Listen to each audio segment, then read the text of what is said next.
The median American household hits its peak income somewhere between 42 and 49. And the moment that happens, the pitches start arriving. The housing upgrade that finally makes sense. The car that you've honestly earned by now. The private school with the outcomes data. The kitchen renovation that would genuinely add resale value. Every single ask timed for when you finally have the money to say yes. And most people say yes, because after 20 years of building, why wouldn't you? Restraints at peak income doesn't feel like wisdom. It feels like punishment, like you did the work, got the raise, and still won't let yourself enjoy it. That tension, that "I've earned this" pull, is probably the most expensive feeling in personal finance. Just the very reasonable sense that you've waited long enough. Your 40s will decide whether you retire. This decade. And the reason isn't discipline or motivation. It's just math. A lot of finance content will tell you to start early. Invest in your 20s. Time in the market beats timing the market. All of that is true, and also mostly useless to someone who's already 43. So let's talk about where you actually are. Your 40s sit at a very specific intersection. Peak earning. Most professionals hit their highest salary somewhere between 42 and 55. The big raises are slowing down, but the absolute dollars are higher than they've ever been. For the first time in your career, there's actual room between what comes in and what has to go out. At the same time, compounding still has runway. At 40, you've got 20 to 25 years until traditional retirement. A dollar invested today becomes roughly $4 by 65 at historical returns. Wait until you're 50, that dollar becomes 2.5. Wait until 55, $2. The multiplier isn't gone yet, but it's shrinking every year you don't act. And then there's something that doesn't get much attention. Expenses in your 40s tend to actually stabilize for the first time. The kids are getting older. The house you stretched to buy in your 30s now fits the budget fine. You're not adding new cost categories every year the way you were in your 30s. So for maybe the first time in your adult life, all three things are true at once. More income, enough compounding runway left to matter, and costs that for once aren't actively chasing your paycheck. That's the window. That's what makes this decade different from every other one. Now here's the number. The median 401k balance for Americans in their 40s is around $150,000. When those same people are asked what they need to retire comfortably, the answer averages around $1.2 million. That's not a small gap. That's a gap that only one thing closes. Boring, consistent, compound math running for long enough with enough fuel behind it. Your 40s are where that fuel either gets saved or gets spent. And waiting until 50 to fix this doesn't delay retirement, it cuts it in half. Real quick, if you're watching this and your stomach hurts a little, that means it's working. Subscribe. The rest of the channel feels exactly like this. You've been warned. The reason your 40s are dangerous isn't that you suddenly get irresponsible. It's that the entire consumer economy has spent decades timing its biggest asks for exactly this moment, when you finally have the income to absorb them without flinching. Walk through the sequencing. You spend your 20s building credibility, your 30s building a family and a life. By your early 40s, you've got a title, a track record, probably 2 incomes running. And right on cue, the upgrade cycle kicks in. Housing that reflects where you are now. A car that matches the parking lot at work. A school with a better program. A kitchen that was always a little too small.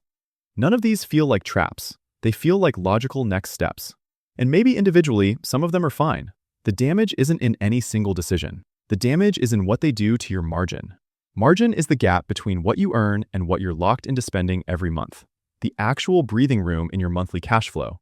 And when you take on a bigger mortgage, a new car payment, private school tuition, you're not just spending money. You're converting that breathing room into fixed obligations. Costs that show up every month whether your income holds or not. A mortgage taken at 43 on a 30-year term runs until you're 73. That payment doesn't care if you get laid off at 51. It doesn't care if you want to take a lower-paying job that doesn't slowly kill you. It just shows up every month for 3 decades. That's what makes these decisions different from the ones you made at 32. At 32, a bad call has time to correct. At 43, a bad call becomes the architecture of the next 20 years. Let me show you what this actually looks like. Same neighborhood, 2 houses, 2 front lawns that look basically identical. Both households pulling in around $160,000 combined. Both sitting at roughly $175,000 in retirement savings at 40. Both with 2 kids, a mortgage, a life that from the outside looks the same. The first household does what feels right. The house is a little cramped, the kids need space, they've earned an upgrade. The new mortgage bumps their monthly housing cost by $1,600. They trim retirement contributions to absorb it, just temporarily. Then, a car goes. A newer one makes sense now.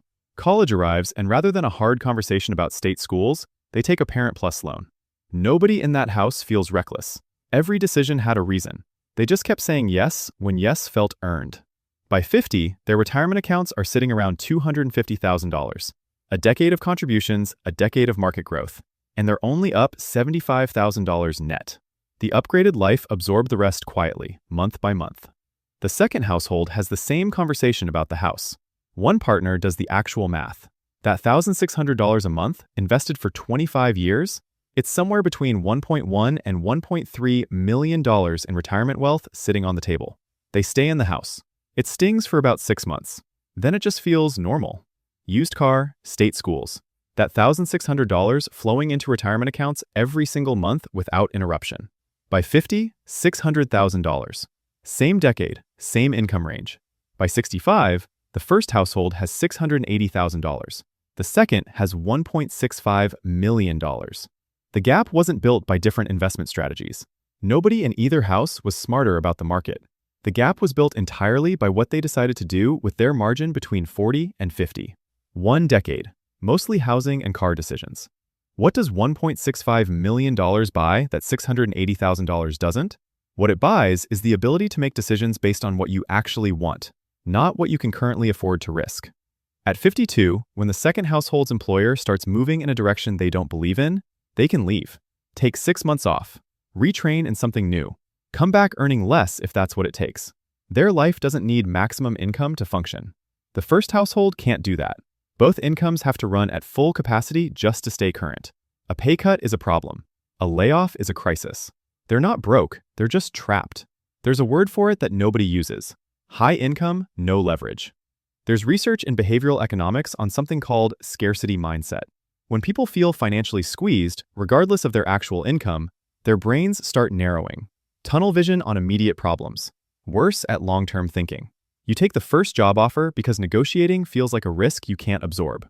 You stay quiet at work because you genuinely cannot afford the disruption of speaking up. Someone clearing $150,000 a year but spending $145,000 of it experiences the same cognitive squeeze as someone making $40,000. The brain doesn't process the absolute number. It processes the gap. And that squeeze makes you worse at the exact decisions that would get you out of it. You avoid the career risk that could have changed the trajectory. You don't negotiate. You stay. The margin problem compounds itself. I was at a dinner once. Guy mid-40s, big announcement, just bought a boat. $40,000. Said he deserved it. Genuinely seemed proud.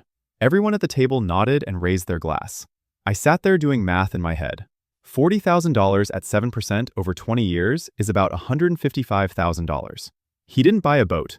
He bought a $40,000 sticker on a $155,000 decision. And somewhere in his 60s, when he's calculating whether he can actually afford to stop working, that boat is going to be very hard to explain to himself. And look, maybe it's worth it to him. That's not for me to say. But I bet he thought of it as a $40,000 decision. It wasn't. Every purchase has a shadow price. What that money would have become if it kept compounding. The sticker price is just the number on the tag. The shadow price is what you're actually spending. Every upgrade you make in your 40s, the house, the car, the school, the kitchen, has a shadow price that's a multiple of what shows on the invoice. Most people never see it. And that invisibility is exactly how the decade slips. Somewhere around 70, you're going to have a Tuesday. Just a regular Tuesday. Nothing dramatic. And on that Tuesday, you'll either be thinking about which grandkid to visit, or you'll be running the same calculation you've been running for years. Whether this month's check stretches to cover the medication and the property tax. Both versions of that Tuesday are built in your 40s, in the quiet accumulation of choices that each felt reasonable at the time, that each felt earned. The system doesn't need you to be reckless. It just needs you to keep saying yes while the window is open. It'll dress every ask up as a reward, as success, as the life you've built. And by the time the window closes, and it does close, the math has already been decided. Protecting your margin in this decade isn't about being cheap. It's not a personality. It's just the one lever that's still fully in your hands while you still have time for it to matter. The window is open right now. That's not a threat. It's the whole point. The math doesn't care how busy you were. It just runs. This is Breaking Money. See you in the next one.